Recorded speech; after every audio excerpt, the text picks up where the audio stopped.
Moudbet. Lamed Vav Moudbet, à peu près une douzaine de lignes d'en bas de la page. Metiv Rami Bar Chama. Il y a Rami Bar Chama qui attaque. C'est écrit He'ela le Rachei Tsukin Venafla. Si quelqu'un a fait monter un mouton, Rachei Tsukin, dans les cimes des montagnes, il a fait monter un animal, une chèvre, un mouton. Venafla, elle est tombée. Ein ze ones vechayav. C'est pas considéré comme un cas de force majeure. C'est pas considéré comme un accident. Et le type, il est responsable. Pourquoi il est responsable? Il a attaché la bête. Parce qu'il l'a apporté apparemment dans un endroit dangereux, en haut des montagnes. Et la bête est tombée. Ha meta kedarka. Harei ze ones. Vepatur. Mais si la bête est en haut de la montagne, si ça est mort, une mort naturelle, alors là, le chômeur, le berger, il est patour. Et la Gemara demande Va'amai. Pourquoi? Maintenant, c'est une attaque sur ce qu'on avait vu hier avec Abaya. Abaya, lui, il a dit, vous vous rappelez peut-être que s'il y a une négligence de la part du chômeur qui a gardé la vache est sortie de l'enclos, elle est allée près d'un lac, et là-bas, elle est morte une mort naturelle. Là-bas, elle dit qu'on attribue, on considère qu'il y a quelque chose qui sort de l'eau, dans les conditions à côté du lac, disons les vapeurs, qui ont engendré, qui ont entraîné la mort. Et ici, on nous dit encore une fois, un type qui fait monter une bête pour pâturer chez son en haut d'une montagne, elle tombe, elle meurt, il est responsable. Mais si elle meurt en haut des montagnes, une mort naturelle, il n'est pas tout. Elle a dit pourquoi? On n'a qu'à dire, selon Abaya, Avira Dahar Katla, il y a quelque chose avec l'oxygène, le manque d'oxygène en haut de la montagne. Le fait que ça peut-être, ça a impacté, ça a entraîné peut-être la mort de l'animal.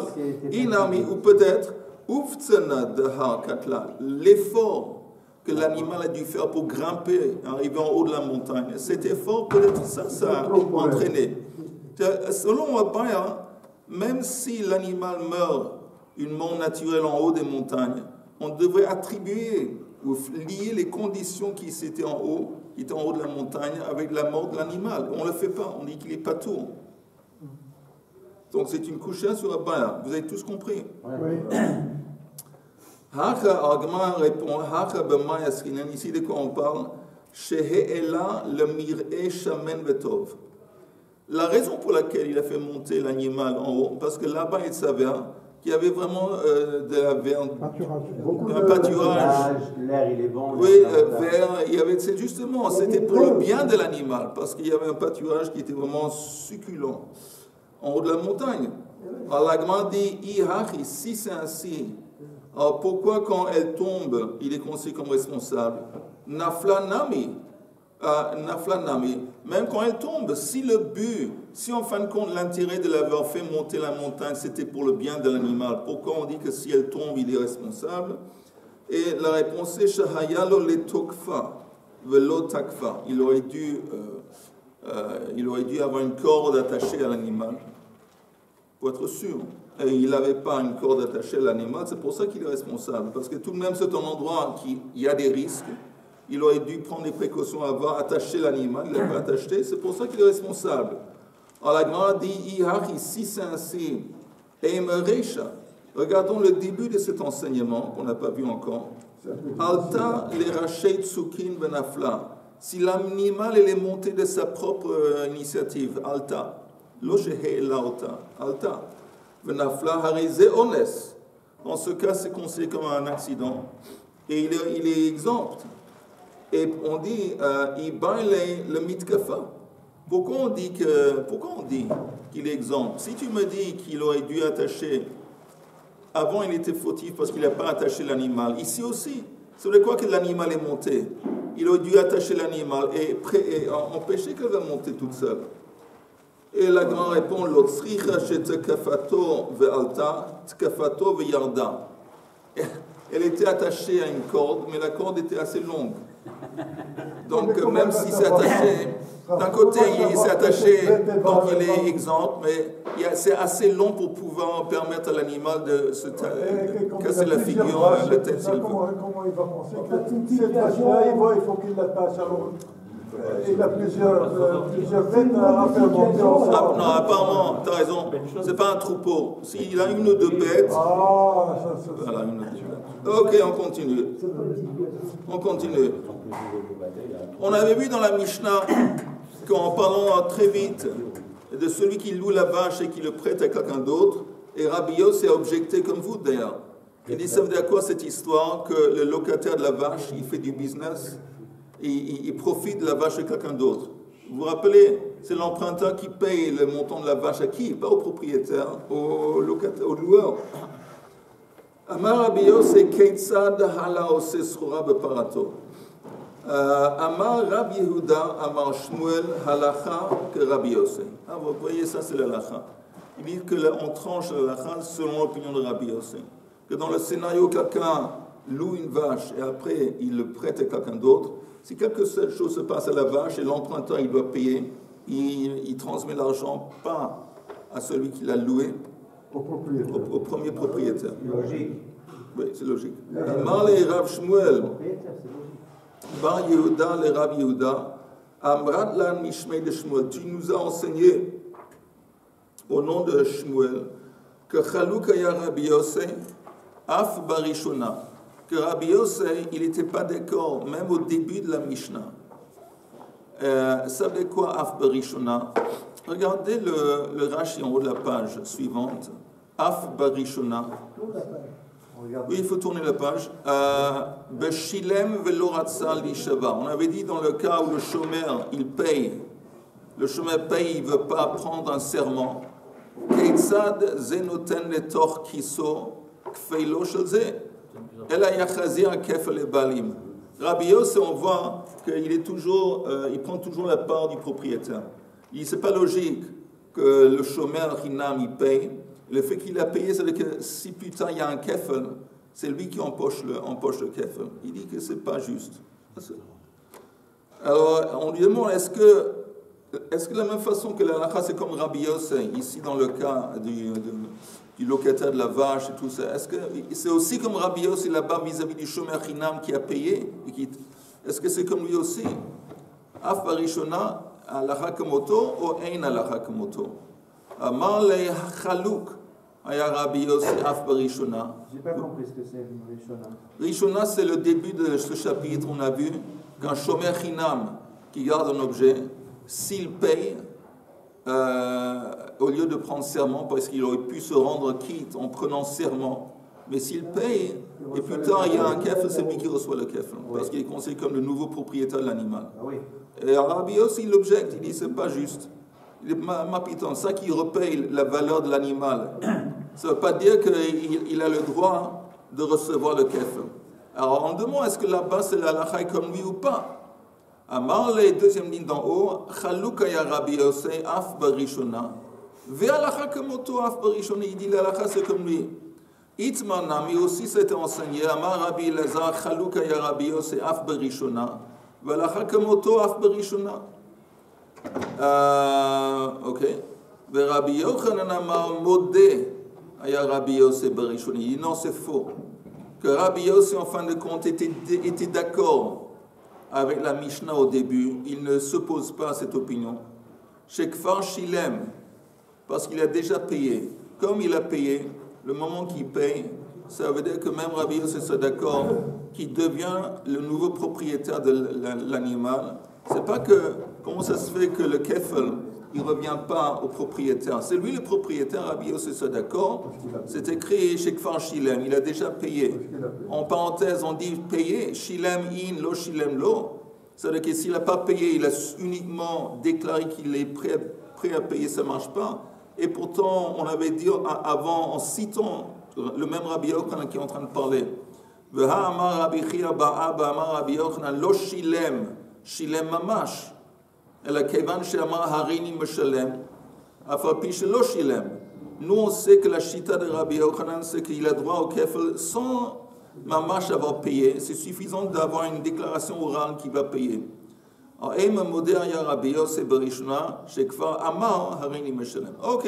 ça c'est la fin de ça, on arrive à une nouvelle Mishnah. Amar les Shnaim. Alors maintenant, une nouvelle Mishnah, on va voir. Amar les Shnaim. Gazalti le echad mikem mané. Lamed Zain Amud Aleph, la Mishnah. Amar le Shnaim. Gazalti le echad mikem mané. Ve'eni yodea eize mikem. Un cas de figure, quelqu'un dit, il arrive à deux personnes. Il dit dans le passé, je sais que j'ai volé un de vous deux, mais je ne me rappelle pas lequel. Par exemple, quel est un scénario possible? Il y avait un vestiaire. Il y avait deux manteaux. Alors, il est rentré ni vu ni connu, il a mis la main dans une poche, il a fait sortir de l'argent. Mais il ne sait pas à qui appartenait, de quel manteau. Donc il sait que c'est un de ces deux personnes. Il dit, je sais que j'ai volé d'un de vous deux, je ne me rappelle pas lequel. Ça, c'est un cas de figure. Ou, un autre cas de figure, Aviv shel echad mikem hifkid li mané, ve'ini yodea eizehu, un de vos pères m'a confié de l'argent, un mané, et je suis censé de restituer, mais je ne sais pas le père de qui. Je me rappelle. Ça, c'est déjà plus facile. Le deuxième scénario. Dans le premier scénario, c'est difficile. Mais Oui, le deuxième, les deux manteaux se ressemblent. Il sait qui c'est le père. Oui, mais il est décédé, le pauvre. Mais même s'il est décédé, il ressemble à quoi pas? Non, il est parti le père. Le père, lui, il sait que c'est le père d'un des deux, mais il ne sait pas lequel. Il est parti en France. Essaye de créer un scénario dans lequel on s'arrange avec les paroles. Ouais, bon, d'accord. Alors, dans ces deux cas, comment il réagit? Comment est-ce qu'il est censé de réagir? Noten les émanés, ve les émanés, chez Hodam et Piatzmo. Il restitue l'argent aux deux. Aux deux. Il a payé deux fois alors. Deux fois. Il sort perdant. Donc il donne un mané aux deux. Comme ça, il est sûr qu'il n'est pas fautif. Mais il paye aux deux. Ça, c'est le début de la Mishnah. Il peut quand même donner la description du père. Il était grand, il était petit, il est ceci, il était gros. Alors, on peut trouver le père à qui il appartient. Non, parce que c'était à Londres, il y avait un brouillard. À Londres, avec le brouillard. À Lyon aussi. Il n'a pas pu y voir. Caniré, c'est celui qui lui revient, il lui a donné, et celui qui ne lui revient pas, c'est comme s'il lui faisait une tzedaka. Exactement. Mais cette idée, ça ne peut pas se généraliser. S'il a pris le manteau, il y avait 10 personnes qui étaient dans la pièce. Il a pris un manteau. Non, il a infiltré sa main dans la poche, il a fait sortir Il a payé deux fois, tu lui as payé 10 fois, toi. Il va indemniser 10 personnes. Alors, Richard dit, ça peut être un peu bizarre ce scénario, parce que si c'est comme ça, nous on avait parlé de deux personnes. Parce que, tu entends, la Mishnah dit Amar les Shnaim. Il s'adressait à deux personnes. Mais c'est possible, et c'est très possible, que la même loi s'appliquerait si on avait 3 ou 4.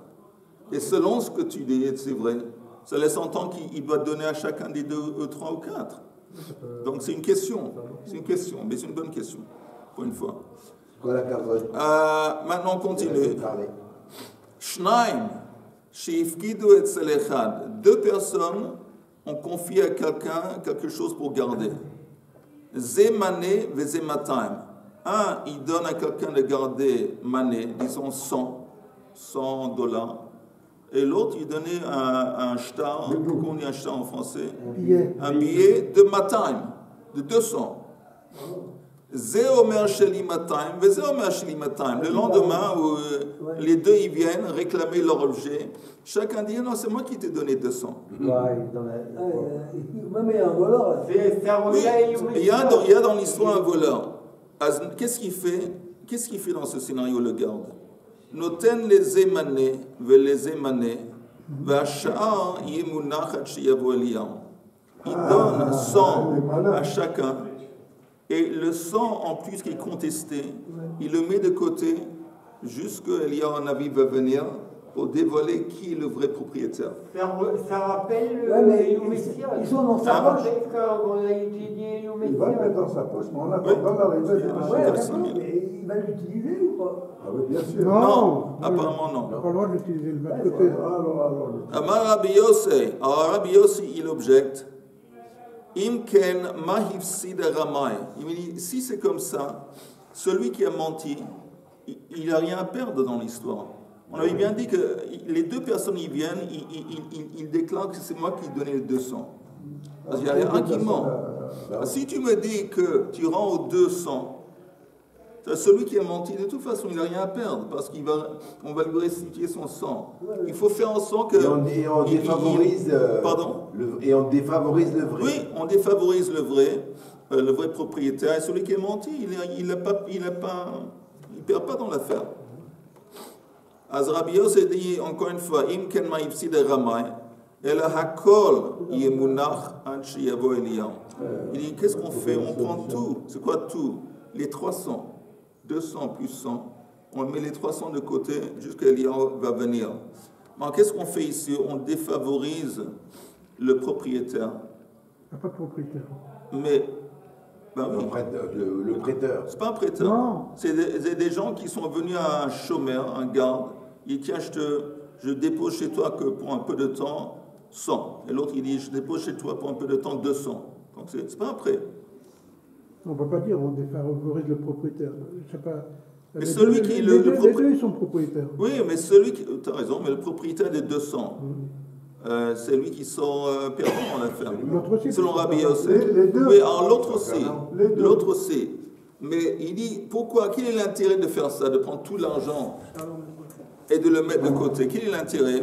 Pour essayer de dissuader le volant. Si le type il sait qu'il va y avoir des conséquences à mon mensonge, qu'ils vont prendre mon argent, le mettre de côté et c'est perdu à jamais, ça va il risque de pas... C'est pas à jamais. Hein? C'est pas à jamais. Jusqu'à Eliyahu Navi, oui, tu as raison. Bezrat Hashem.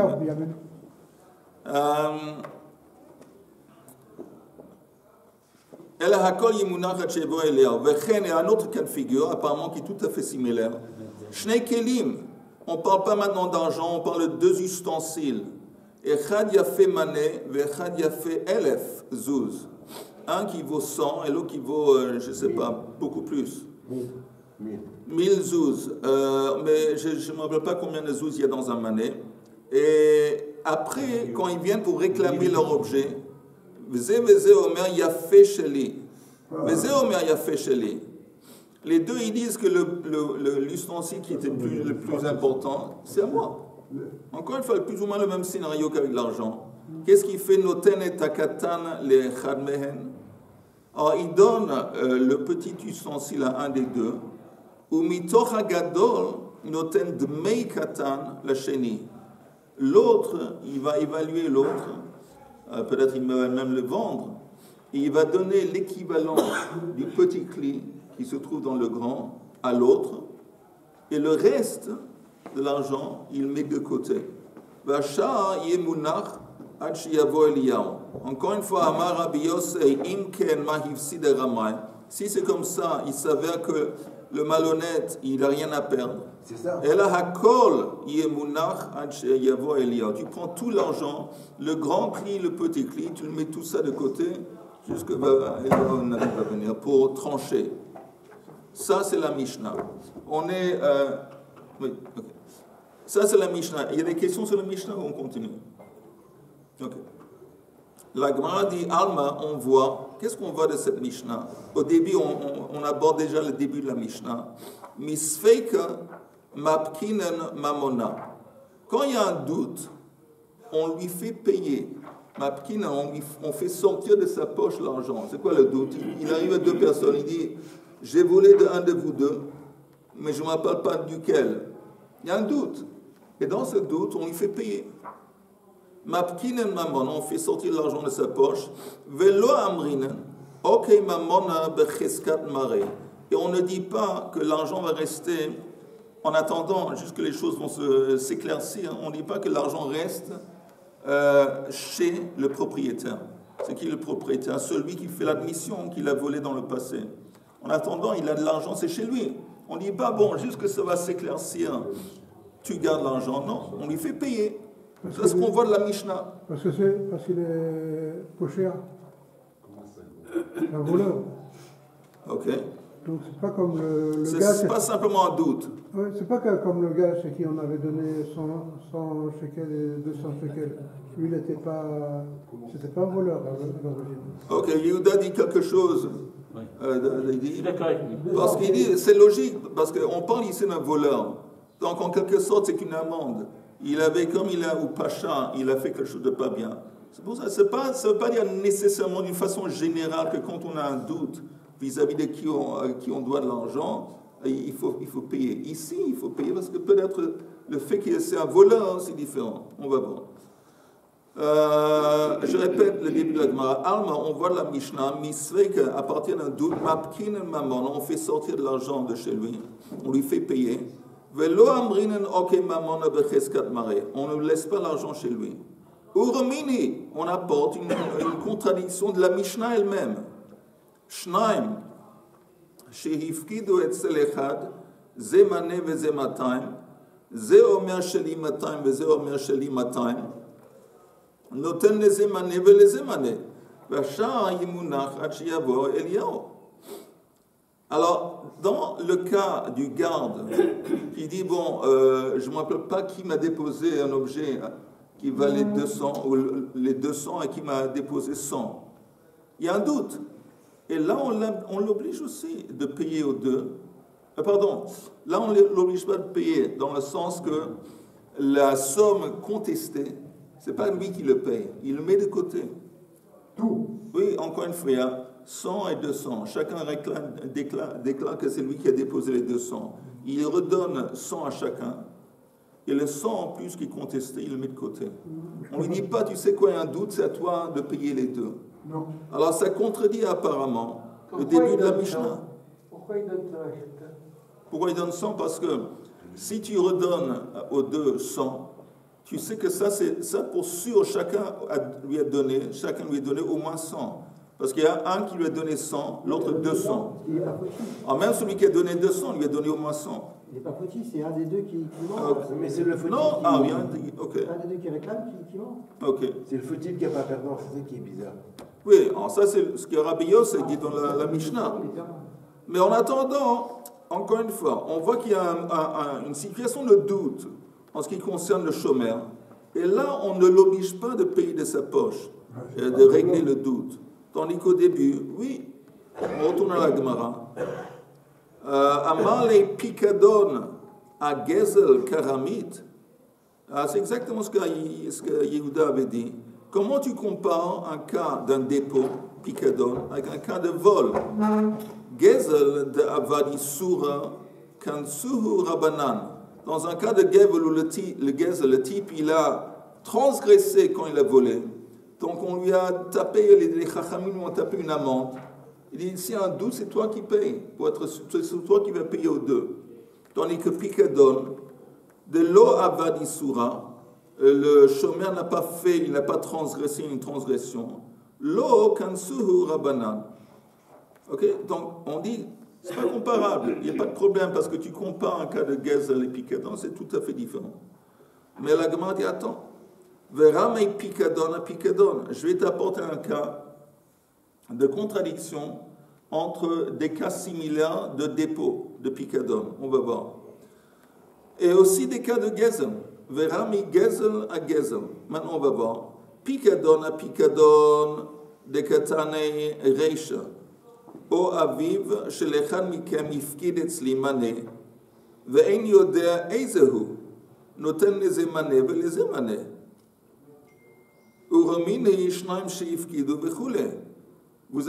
rappelez le début de la Mishnah? On avait dit où le type il dit j'ai volé d'un de vous deux, je ne me rappelle pas lequel. Où il dit le père d'un de vous deux m'a déposé de l'argent et je ne sais pas lequel c'est. Là on parle en picadon.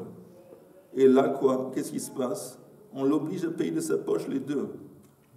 Tandis que le cas où les deux lui ont déposé quelque chose, on ne lui oblige pas de payer le reste, de régler le doute de sa poche. Il y a une contradiction entre deux cas similaires de Picadol.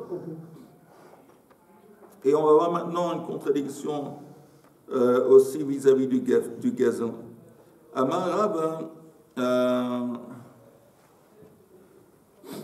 pardon, avant le gazon. Amar Rabba, Reisha, le début, quand on parle du père, Naasa kemi shehifkidu lo b'shnei krichot de havelei le meidak. Le début, quand on parle du père, c'est comme si deux personnes lui ont déposé quelque chose dans deux paquets différents. Alors il est censé en tant que chômeur de savoir qui lui a donné, qui lui a passé quel paquet. Et s'il n'a pas prêté attention, il est fautif et donc il doit payer. Tandis que le cas de la seifa, quand les deux, un qui dit je t'ai déposé 100, l'autre dit 200,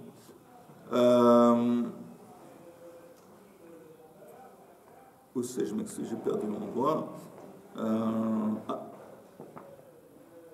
Reisha, alors le cas du père qui a déposé, c'est pas le père de qui, c'est comparable à deux paquets différents. Et il est fautif. De Havalei le Meidak, il a dû prêter attention qui lui a donné quoi. Donc il paye Donc c'est pour ça qu'il il paye, il est obligé de payer aux deux. Donc, attends une seconde. Le Seifa, mais le deuxième cas, Naasa kemi shehifkidu lo bekerech echad. C'est comme si les deux personnes lui ont confié un objet dans le même paquet. Si c'est dans le même paquet, il ne sait même pas qui lui a donné quoi dans l'objet, parce que c'est dans le même paquet. Plus de sa faute. De lo havelei le meidak. Il n'est pas censé de savoir, de prêter attention. Par exemple, on ne parle pas, ce n'est pas le cas. Ils lui ont pas, un lui a donné 100, l'autre lui a donné 200. Et ce n'était pas dans le même paquet. Mais pourquoi la Gemara compare ça à une situation que c'est comme si c'était livré dans le même paquet? De Havelei le Meidak, Seifa Naasa, que Mishi Ifkidu le Bekerech Echad, de lo Havelei le Meidak, que Gon, de Afkidu Tarvayu Behade Hadade, Bechad Zimna. Par exemple, si les deux, celui qui a donné 100 et 200, ils lui ont tous les deux livré en même temps, alors là ça confond. Tout en même temps, tiens, prends 100, prends 200. Ça s'est passé en même temps. Alors il dit, là, la Gemara dit, lui, le chômeur peut dire aux deux, Ant gufayhu lo kapditu ahadari. Vous-même, vous avez pris le risque, comme vous avez tous les deux déposé l'argent en même temps, vous étiez conscient du fait que vous avez fait l'acte de déposer en même temps. Donc il y a un risque et vous avez pris le risque. Anna kapina. Or, moi, je suis censé de prêter attention. Vous avez créé, en déposant votre argent en même temps, vous avez créé une situation dangereuse, il y a un risque. Alors, moi, je ne suis pas censé de prêter attention à exactement qui m'a donné quoi. C'est pour ça qu'on propose qu'à la fin, il n'est pas obligé de sa poche de régler le doute. Et le 100 qui est en plus, il le met de côté.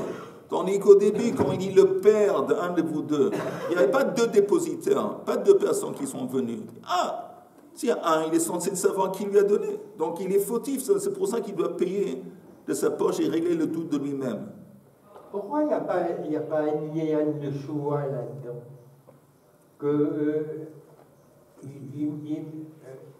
Oui, je vais te dire. Une choix, tu peux seulement prendre quand il y a une certitude. Quand tu sais. Mais tu ne peux pas ici un doute. Lui-même, il dit, je ne sais pas. Lui-même, non, lui, le chômeur, il dit, je ne sais pas. Je ne sais pas qui, le père de qui m'a donné. Non, mais par exemple, les gens qui déposent 100 et 200, eux, ils peuvent jurer. Eux, ils peuvent jurer, oui. Mais comme, normalement, encore une fois, on prend un serment pour se rendre quitte d'un paiement. Ici, ils sont pas obligés de payer. Il y a quelque chose que je voulais dire. Maintenant, il y a une loi en France que si on trouve un billet de 50 € par terre, on est obligé de l'amener à la police et qu'il la garde pendant 1 an et si il ne la trouve pas, il te le rend. Avant, il n'y avait pas ça parce que l'argent n'a pas d'odeur. Mais moi, je te demande une question indiscrète. Mais comment ça marche cette histoire? Parce que dans la Gemara, le 2e chapitre de Bama Metzia, Elu Metziot, tu es seulement obligé de faire un effort de restituer un objet s'il y a un siman. Un siman, c'est que quelqu'un il vient, il réclame c'est à moi. On lui dit, ok, tu lui dis que c'est à toi, donne-moi un signe pour repérer l'objet. Si c'est un billet de 50 €, quel est le signe? Il n'y a pas de signe. Alors ça veut dire quoi cette loi? Mais la loi, elle n'a pas de sens. Exactement. Le propriétaire, il ne viendra jamais le réclamer. Tout le monde va dire c'est à moi. Mais tu vas prendre comment c'est écrit? Comment ils ont dit? Ils ont dit, il y a quelqu'un qui dit, ils sont fous ces Gaulois. Ok. Alors la Gemara, on reprend la Gemara. Verame gezel à gezel. Il y a maintenant une contradiction entre 2 cas de vol. Katane hacha amar leshnaim gazalti leechad mikem. Mané ve'eni yoda eize mikem. Voilà, ou aviv shel echad mikem yifkid li mané ve'eni yoda eize. Alors, dans le cas où il dit, moi j'ai volé d'un de vous deux, je ne sais pas lequel, noten les émané ve'les émané. Urominu, c'est un cas de vol. Et on apporte un cas de vol contradictoire. Gazal echad mechamisha. Il y a un type qui a volé, pas de 2 personnes, de 5 personnes. Ve'eno yodea eize mehen, Gazal, il ne sait pas de qui il a volé parmi les 5. Ze omer oti Gazal, veze omer oti Gazal. Et dans ce cas de figure, il y a 5 personnes. Chacun des 5 dit, c'est de moi que tu as volé. Chacun, il dit, bon, chacun des 5 dit, tu as volé de moi. Alors, à mon avis, ils doivent faire un serment, ces gens-là. Parce que sur les 5, il y a 4 voleurs. Mais encore une fois, tu prends seulement un serment pour te libérer d'un engagement. D'accord, mais là, on voit bien qu'il y en a 4 qui montent. Oui, il y en a 4 qui montent. Il y a un voleur et 4 qui montent. Oui. Wow. Ça complique. Qu'est-ce qui se passe en ce cas? Meniach gazela beinehem ou mistalek. Livré Abitarfon. Il pose le mané qu'il a volé. Il le met de côté, et il se barre, il se casse. Alors qu'est-ce qu'on voit? La Gemara dit, Alma, on voit, misfeika lomapkinen mamona, que dans un cas de doute, on ne lui oblige pas de payer de sa poche. Mais ça contredit le début de la Mishnah. Quand il dit, j'ai volé d'un de vous deux, là, on lui oblige, en cas de doute, de régler de sa poche et de payer aux 2. Ici, quand il a volé de 5 et s'est contesté, non, la chose qui est contestée, il met de côté, il s'en va. On voit, que dans un cas de doute,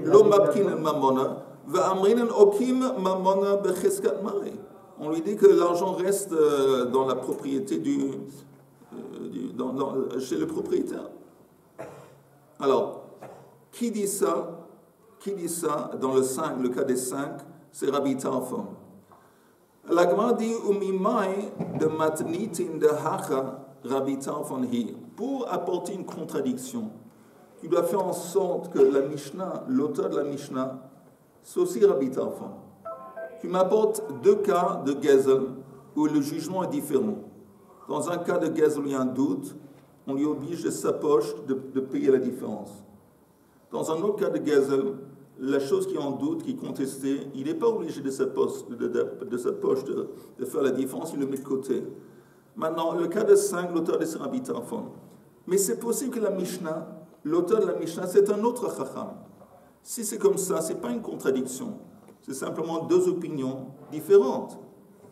Pour avoir une contradiction, tu dois avoir la même personne qui dit 2 choses, et ces 2 choses se contredisent alors. Mais la Gemara dit, qui te dit que l'auteur de la Mishnah c'est Rabbi Tarfon? Peut-être c'est un autre Chacham, mais donc ce n'est pas une contradiction, c'est 2 opinions différentes. Au Mimai de Matnitin, de Hachet, qui te dit que notre Mishnah, la Mishnah c'est Rabbi Tarfon? De Katan et Allah de Ahi, parce que ça a été enseigné là-bas, Modé Rabbi Tarfon, Beomer Leshnaim, גזלתי אחד מכם מנה, ואיני יודע איזה מכם, שנותן לזה מנה ולזה מנה. Parce qu'il y a une continuation du cas de 5.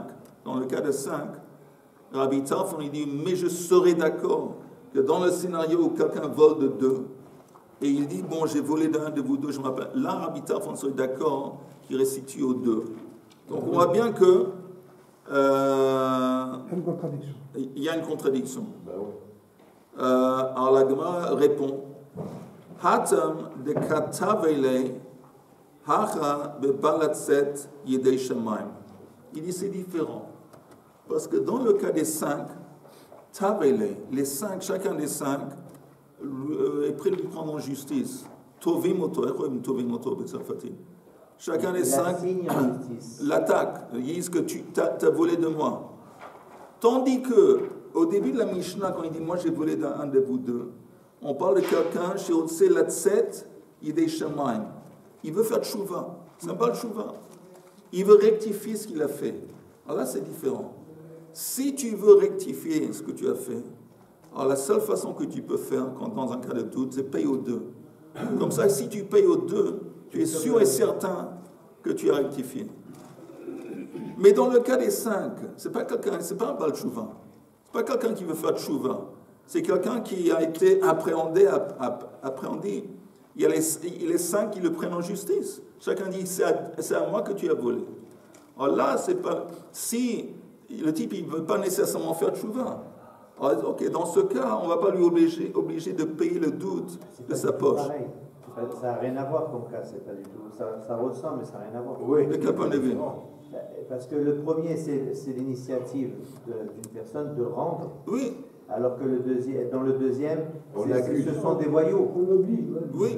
C'est des menteurs. Tu me donnes l'argent, le pauvre. Non, c'est pas des menteurs parce que c'est écrit Gazal echad mechamisha. Veini yodea einze mehen Gazal. Lui, il dit écoutez, j'ai volé de vous 5, un de vous 5, je ne sais pas c'est lequel. lui qui veut tu voir les 5. Alors justement, tu pourrais dire qu'il a été attrapé, mais il se tourne vers les 5, il dit j'ai volé de un de vous 5. Et chacun des 5, il dit c'est de moi que tu as volé. C'est pas des menteurs. Et c'est sûr qu'il y en a un qui ment. Il y a plusieurs. Il y a 4 voleurs. Il y a sûr qu'il y en a 4 qui mentent. Ça fait 5. Oh là là. Moi j'étais toujours nul en maths. Ah, mais il y en a 4 qui mentent. Mais il est pris en justice. Alors selon la justice, le résultat il est différent que dans un cas où il veut faire tchouva. Dans le cas où tu veux faire tchouva, ce n'est pas une question de justice. Tu veux être la tsepi des shamayim. Alors pour être sûr, si tu veux vraiment faire tchouva et l'Etaken fait une rectification, donne aux 2. Comme ça, marche batour, tu es sûr. Mais dans le cas de la justice, il n'est pas, selon la justice, il n'est pas obligé de régler le doute et de payer à chacun des 5. Ça, c'est la différence. Alors il s'en va, il ne rembourse pas. Il ne rembourse pas. Il donne ce qu'il a volé, il le met de côté et il se tire. À ce moment-là, il peut présenter l'objet et demander aux 5 personnes à qui il appartient. Non, ce n'est pas un objet, c'est de l'argent. C'est de l'argent. Mais chacun dit que c'est à eux. Non, c'est... Alors la Gemara dit, et tu sais quoi? Tu peux aussi déduire que c'est ça dont on parle au début de la Mishnah, qu'on parle de quelqu'un qui veut faire tchouva, le voleur.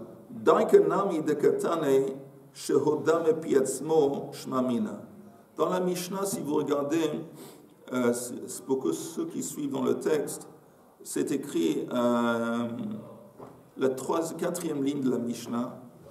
Noten les émané les émané shehoda me piatzmo, parce qu'il a avoué de sa propre initiative. De ces mots, on parle de quelqu'un. C'est pas qu'il a été pris en justice. De lui-même, il a voulu rectifier ce qu'il a fait. Il a voulu faire tchouva. Okay. Dans l'autre cas, c'est l'autre qui l'accuse. Oui. C'est pas qu'il veut faire tchouva. Oui, c'est pas qu'il veut faire tchouva. Le type, apparemment, il a été plus ou moins attrapé.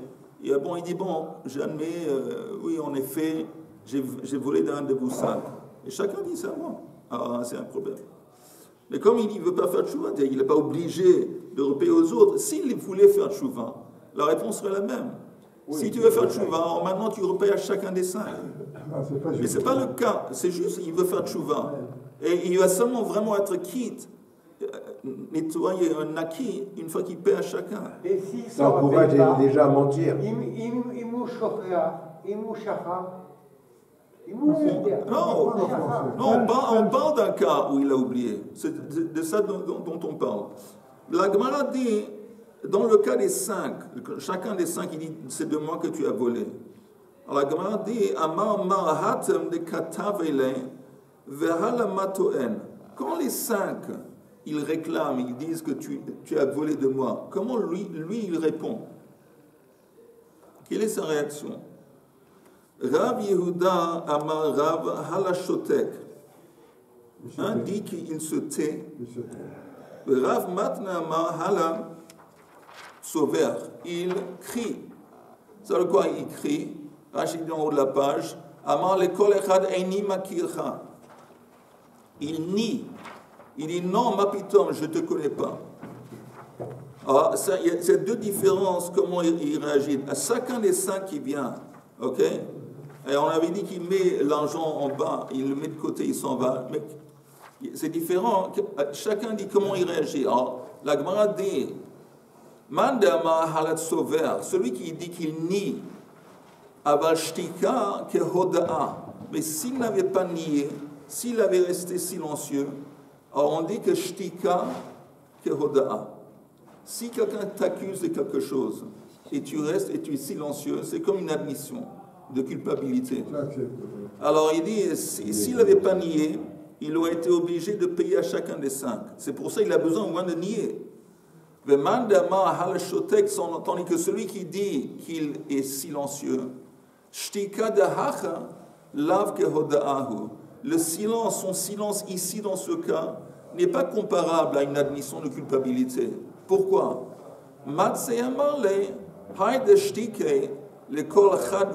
Ça que j'étais silencieux vis-à-vis de chacun qui réclamait, de Amina Dilma, parce qu'il dit en fin de compte, c'est possible que j'ai volé de ces personnes. Il ne sait pas. Il ne sait pas de qui il a volé. Donc il ne peut pas nier. Il ne peut pas nier. Il n'est pas en position de dire c'est pas vrai. Parce qu'il dit, bon, c'est possible que celui qui dit que j'ai volé de lui, c'est possible que j'ai en effet volé de lui. La même chose avec chacun des 5. Donc, un qui dit quand il doit nier, parce qu'il ne va pas nier, s'il n'est pas en train de nier, c'est comme une admission de culpabilité. L'autre, il dit non, dans ce cas, il n'a pas besoin de nier, parce que c'est fort concevable. Il ne peut pas nier. Nier, ça veut dire que je sais que ce n'est pas de toi que j'ai volé. Ce n'est pas le cas, il ne sait pas. Donc, comment veux-tu qu'il va nier? Et s'il a la maladie Alzheimer, non, encore 2 lignes, on finit. Amar Mar, Menir Gzela Beinehem Mistelek, Veshak Leilea Kulehu, Veazle. Vous savez quoi? On va finir ici. On va finir ici parce que ça va continuer un peu plus que je pensais. Ok. Yom Tov, Besorot Tovot.